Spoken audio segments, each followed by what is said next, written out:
How far can a government police internet porn? The other day I asked whether technology would be an issue at the general election, and concluded that it almost certainly would not. Well, within a couple of days I was proved wrong. The Conservatives came up with a plan which could involve major changes in the way the internet is regulated. They say that if they are re-elected they will act to prevent children from getting access to websites offering pornography.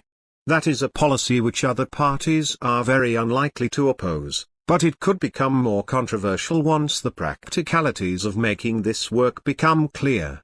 The Culture Secretary Sajid Javid explained at the weekend that the plan involved setting up a new regulator to ensure that websites verified the age of anyone who wanted to see pornographic material.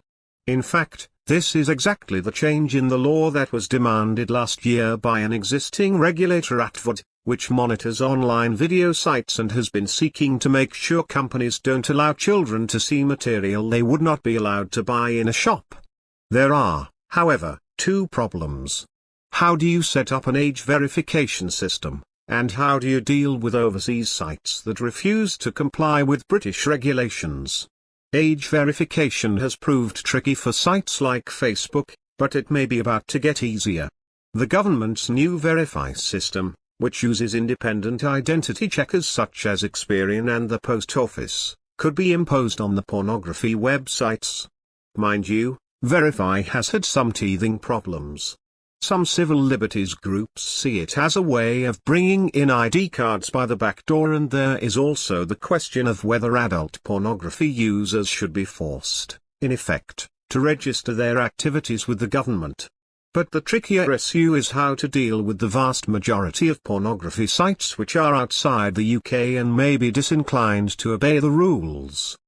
Dr. Gilad Rosner, an academic who has been an advisor to the Cabinet Office on Privacy, says this would have to involve forcing internet service providers to blacklist offending sites.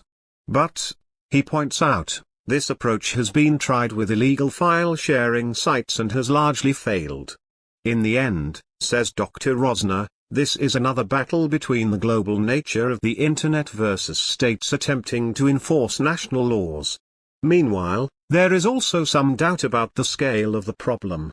A couple of days before the Tories unveiled their plan, the NSPCC made headlines with a survey claiming that a tenth of 12 and 13-year-olds felt they were addicted to pornography. But the Vice News site examined the methodology behind this research and found it wanting. The survey was carried out by a market research group which pays people for taking part in surveys and boasts that its polls generate content and news angles and secure exposure for your brand.